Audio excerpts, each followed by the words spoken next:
subscribe. Darling Radio. Watch and subscribe. Melanin in the building. Miss Mel, what's up, Mel?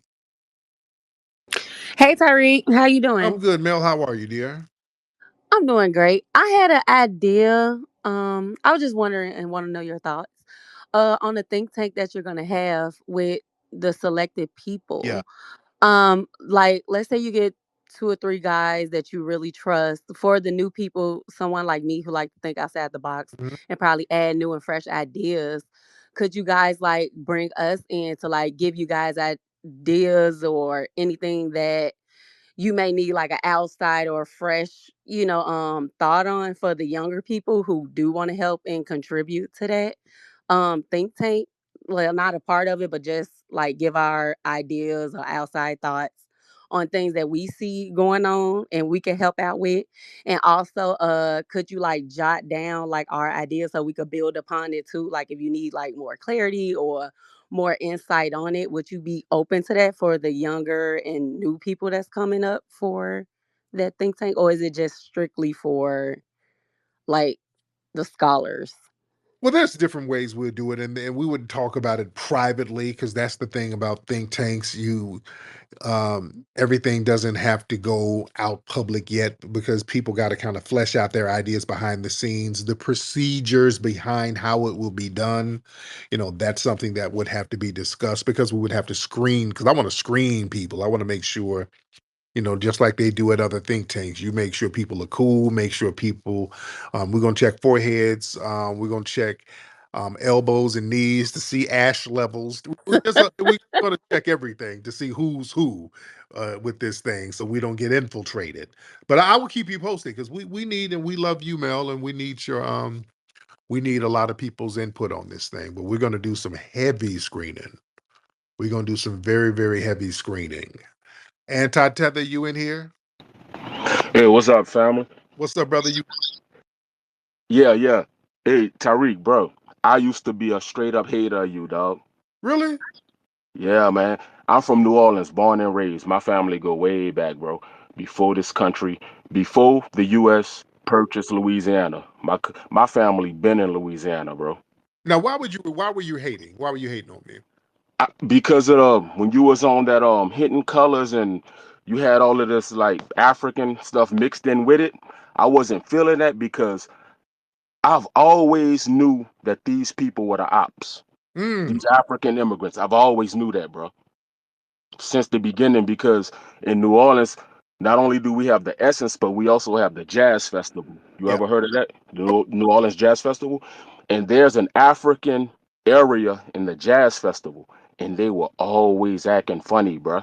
Oh, wow. My family, my family had food tents and everything in there, and we were vendors. I grew up as a vendor in the jazz festival, so I would interact with these Africans who only came to Louisiana for the jazz festival. Then they'd go back to Senegal, Nigeria, Ghana, but they were always funny acting.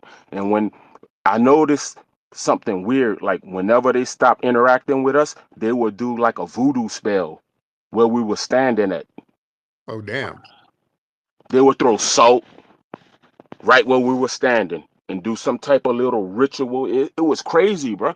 So I never trusted these people. But when I seen Obama run for president and I seen how happy black people were, and I understand it, like we want to see a black face, blah blah blah. And Democrats use that against us, that color shit, right? And it started with the Black Power movement. I'm black and I'm proud. And I'm not knocking it, but they use that against us because we only started focusing on image. Right. Right. You know what I'm saying? We only started focusing on image and we got so deep into that. They look like Democrats still say that today.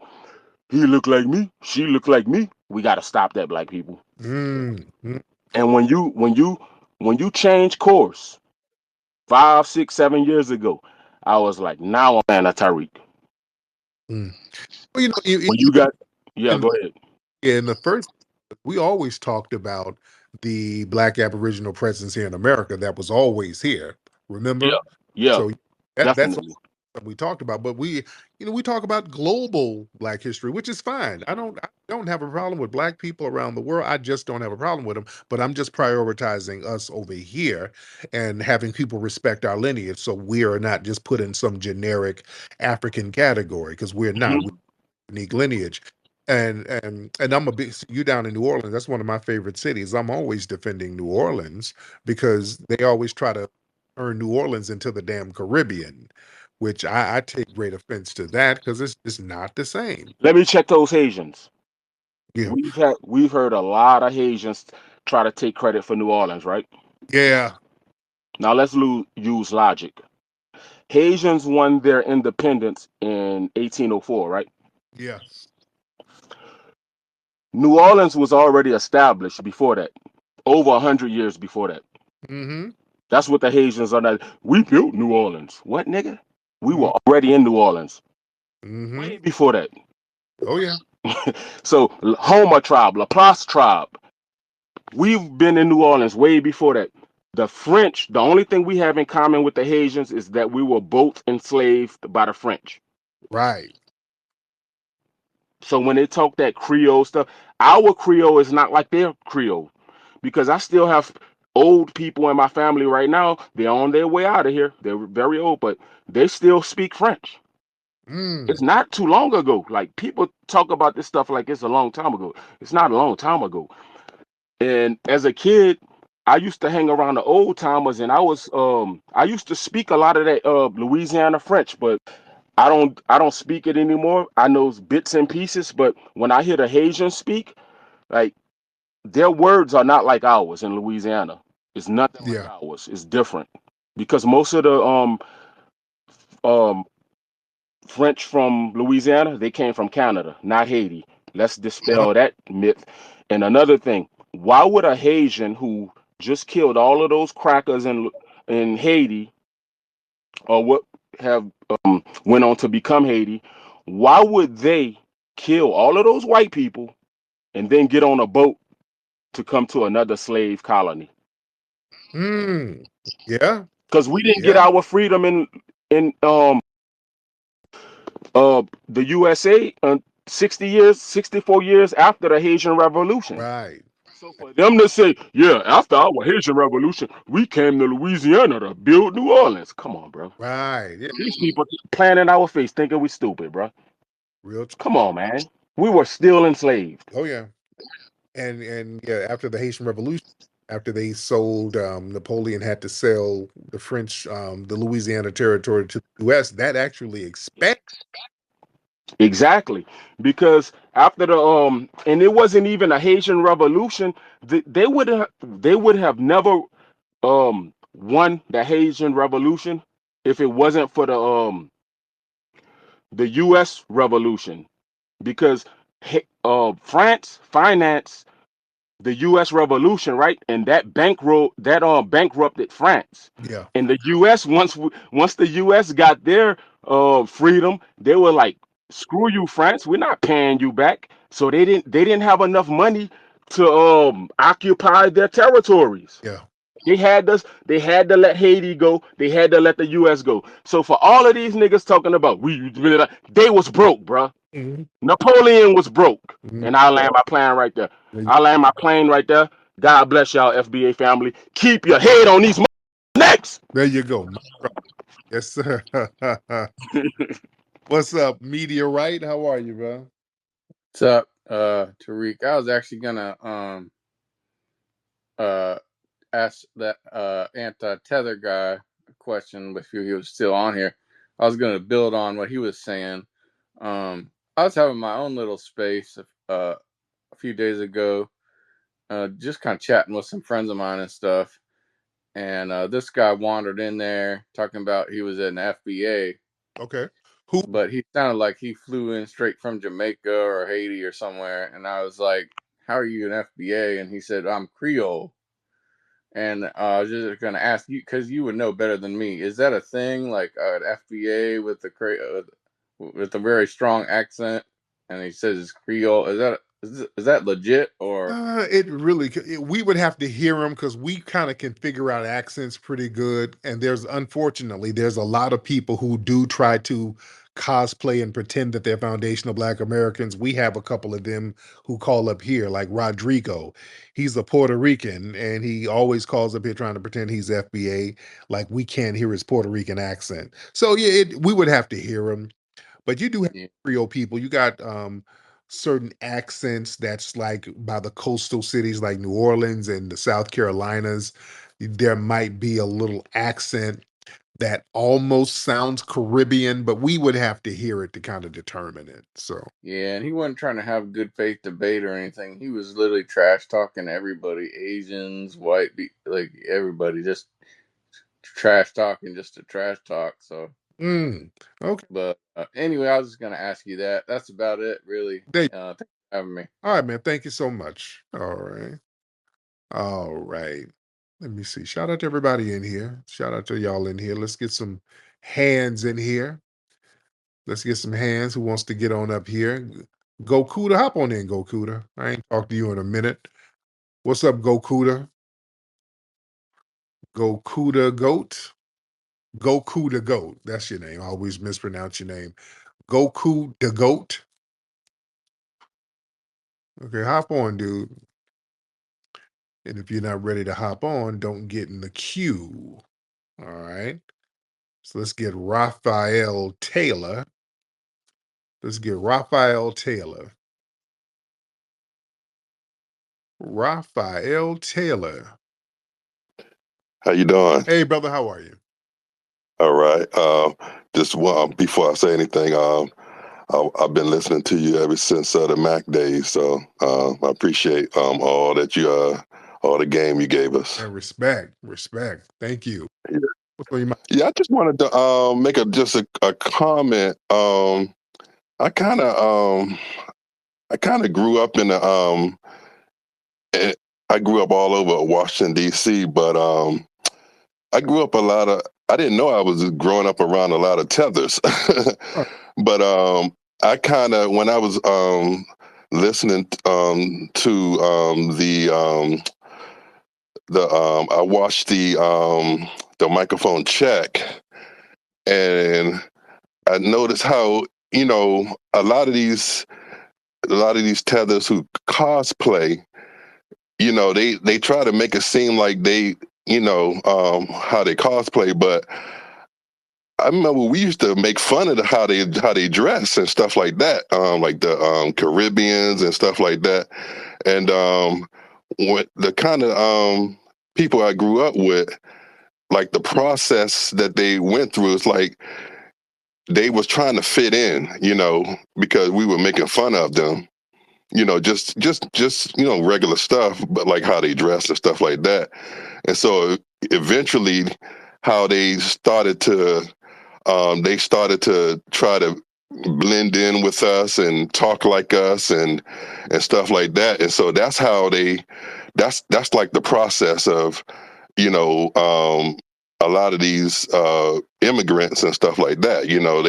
Their parents moved them here. They go to a school and then like eventually, they just trying to fit in so they won't be talked about and stuff like that, and that's kind of that's their process of, kind of trying to blend in with us. And right. Let me land you plane because you're kind of saying the same thing over and over. Thank you for the call, brother. But yeah, some of them get roasted, and a lot of times that roasting, that's something that they internalize, and it really messes with them for the rest of their lives. Yeah, they got roasted in school.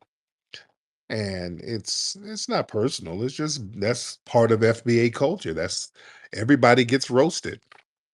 And the more material you give somebody, the worse the roasting is going to be. Yeah.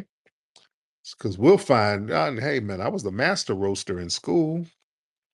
Dude, yeah, you come to my table, you get lit up. And we'd find any little thing on your ass. If it could be something small and we'll make something big out of it. There was a kid who used to come to school and he tried to get a shag hairstyle. Y'all remember the shag hairstyles in the 80s?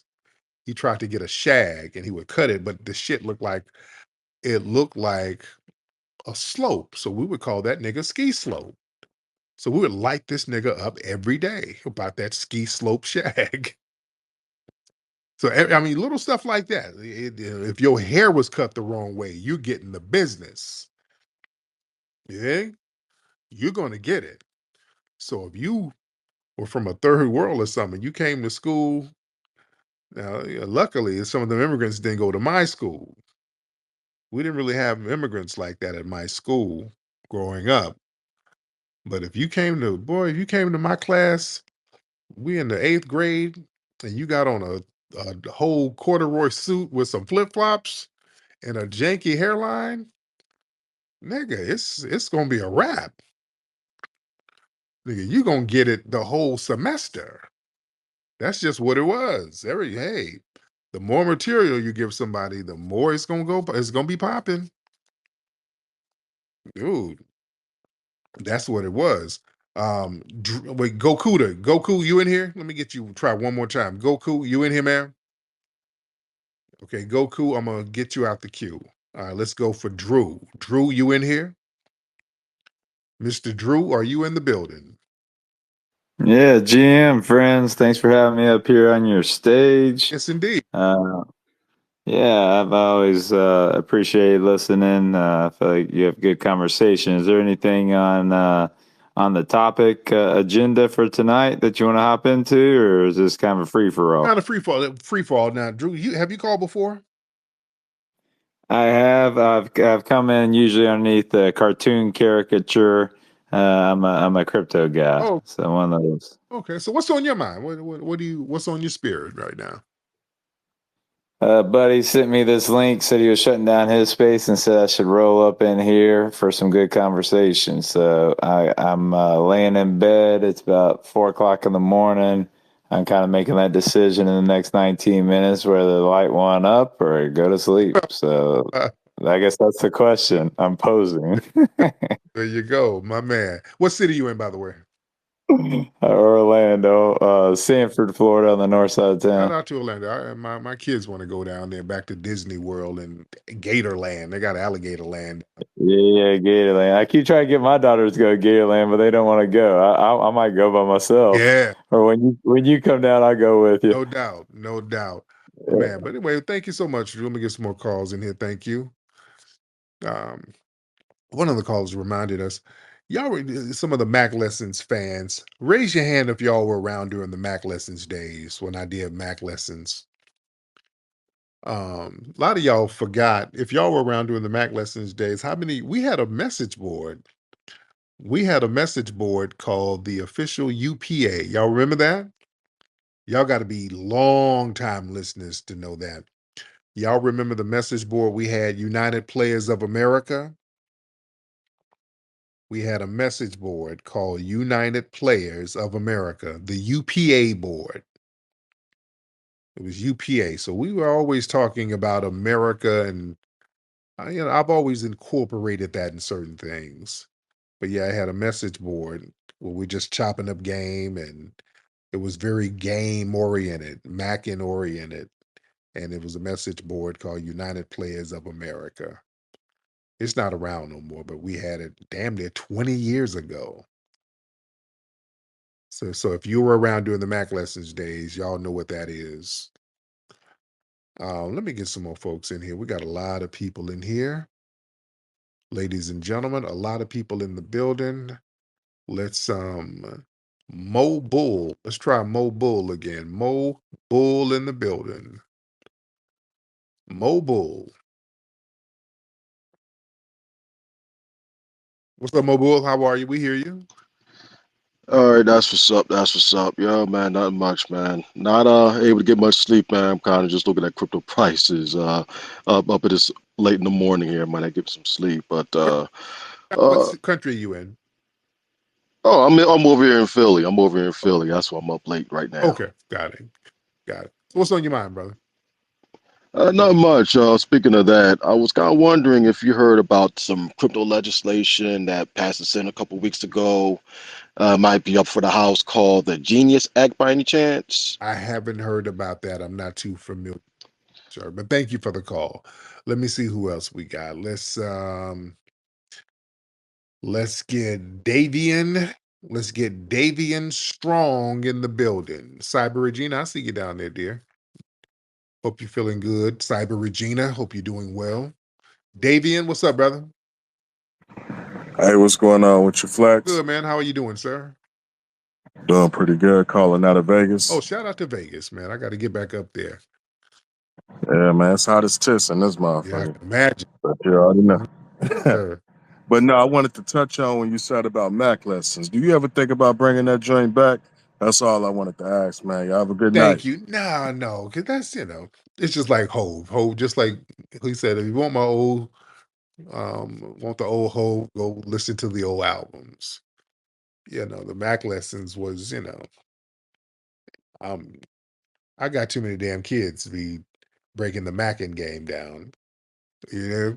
See, when I started doing Mac lessons, I only had my baby girl. I didn't have all these little babies, these little kids. So, I was still single when I first started Mac lessons. I was still single out here. So, it was a whole different thing. So, yeah, y'all got to go listen to the old joints. Y'all got to listen to them old joints. Let me see because the Tethers be trying to. You were talking about macking, and then you're talking about history is a grifter. What the hell? I'm not supposed to talk about the same shit forever.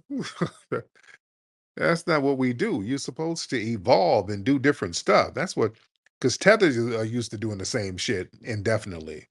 My culture, I got to do my cultural dance. You're doing the same dance, or you stepping on lizard legs for 300 years. Yeah, you don't evolve. We evolve.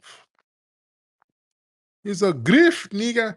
Hey, let me tell you something. Grift is a major tether word, by the way.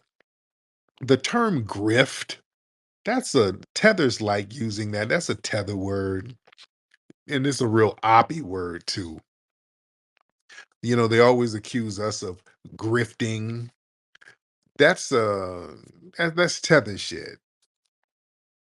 It don't mean anything. When you say somebody's a grifter, see, when they say y'all grift, you can't say that we're lying. That's the thing. Because there's a cultural renaissance going on with foundational Black Americans, and we're speaking truth to power, and we're breaking things down and telling the truth about what's going on out here and what's happening with our lineage. So you can't say we're a liar. You can't say we're lying. You can't say we're scamming. We're not scamming anybody. You can't say we're stealing anything. So the word grift, that's like a tether wine word.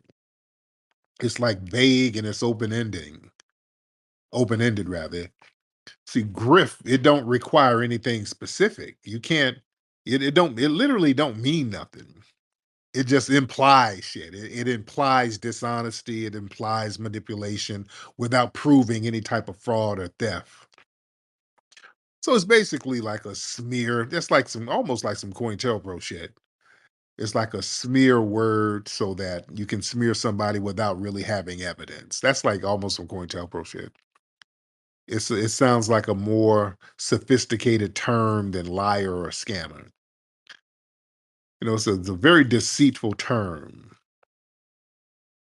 And also it avoids legal liability.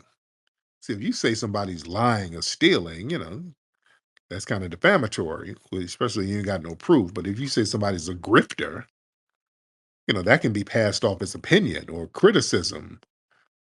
Yeah, so there's no real liability. It don't mean nothing. It literally don't mean nothing. And they think that it undermines credibility if you just say somebody's a grifter and then you let them fill in the blanks because you can't attack facts. So it's like It's just a smear. It's a shortcut for saying basically you're in it for the money. And a lot of tethers like to project their little money scams onto us. So when people say somebody's grifting, they don't really genuinely believe that. They're just trying to make an implication that there's some kind of financial scam going. And it could be used without evidence. You don't have to prove anything. You say somebody's a grifter, that doesn't require any proof of any kind of wrongdoing. That's a rhetorical term to to cast suspicion without any substantiation. And it plays well on social media to a certain degree. It's grifter is a quick, punchy little emotionally loaded term. But people see it for what it is now. It don't really mean nothing, especially when it comes from tethers. Yeah. So yeah, you got to watch that. Okay, let's get let me see. We got a lot of folks in here in the building. We got a lot. Let me get brother Dan in the building. Brother Dan. Brother Dan, hop on in the building, bro. How's it going? You hear me? Got you, brother. Yeah, yeah, the whole grifting thing, what they fail to realize is we have real world influence. Mm-hmm. So we're not grifting. When we say something, people tend to hop on the trends anyway, and they grift. See, if they see something catching on, they'll speak on it and then try to pretend like they were the ones who created the wave. In reality, they just grifting off what we do. Mm-hmm. So they just like to try to conflate us with them. But I had another thing I wanted to bring up. I don't know if you noticed or not, but speaking of grifting, they're starting to grift on the Black American thing. There's a lady on TikTok. She's telling people to refer to themselves as first generation Black Americans, and they're trying to be real slick. And they're like, well, my dad was a first generation Black American, so I'm second generation. It's like, no, that's not how that works. Right. Um, First generation Black Americans were in 1865. It's the latest you can see a first generation. Yeah, I've seen that term. I've seen a couple of these folks who are clearly from like the Caribbean somewhere use the term first generation Black American. So yeah, that's an immigrant basically. What they really mean, they're a first generation immigrant. So they're trying to use little trick words now because we got a renaissance going on, and they are trying to latch on to our Black American identity. That's why I always hit them in the ass with foundational. You see, that's why foundational is very, very important. That's why foundational is very, very important. That's the one part you can't really finesse that. Foundational is very important. Either you were here in the beginning or you weren't. And if you say you were here from the beginning, you show where's your paperwork. You better break that shit down. Yeah. So people are trying to use these little weasel words. The first generation Black American. And that sounds deceptive. Think about that. What does that mean? That means you're a first generation immigrant. But again, because we're having a foundational Black American renaissance right now, and they know it, and they know it's powerful, and they know it's moving the needle, they know it's shaking the table, they got to latch on to it. You understand? Because we stop latching on to African American, that shit don't work. They have to latch on to us. I don't know why it took us so long to realize we don't really need to be latching on to nobody. That shit don't work for us. We don't need to latch on to nothing. They need us there to be latched on. You understand? And it's always been like that. Yeah. That's why they try to shame us into claiming Africa. You are African no matter what. Before you are American, you are African first. No, we're not. Actually, no. See, they need us to claim Africa to help them. You understand? That helps them because anything we accomplish, it gets put under the box of African. And then, like I said early on my broadcast, they go in there and grab it up I'm African, so let me give me that. Thank you. Give me that. Give me some minority benefits, grants, set asides. Give me, I'm African, give me that. Juneteenth, I'm African, give me that. Anytime we get something going on, they're going to be first in line. They know where the resources are before we do. We find out there's a Juneteenth scholarship by the time we get to it. Abasola just won Miss Juneteenth. Yeah. So little stuff like that. So we're waking up and we have awakened to the finesse. And we're shutting it down. Are you ready to unlock the secret to flawless, radiant skin? Look no further than Even Melanin, formulated especially for melanated skin. Say goodbye to hyperpigmentation, signs of aging, acne, eczema, and dullest radiant skin. Even Melanin is your ticket to the rich brown beauty God intended, correcting pigment at every step with results in just days. Our glass bottles keep ingredients potent and pure because your skin deserves better. For my kings, beard growth spray, beard oil, along with beard and facial sets are coming soon. Even Melanin, head to toe, we turn heads wherever we go. Visit evenmelanin.com and even your melanin the way it was meant to be.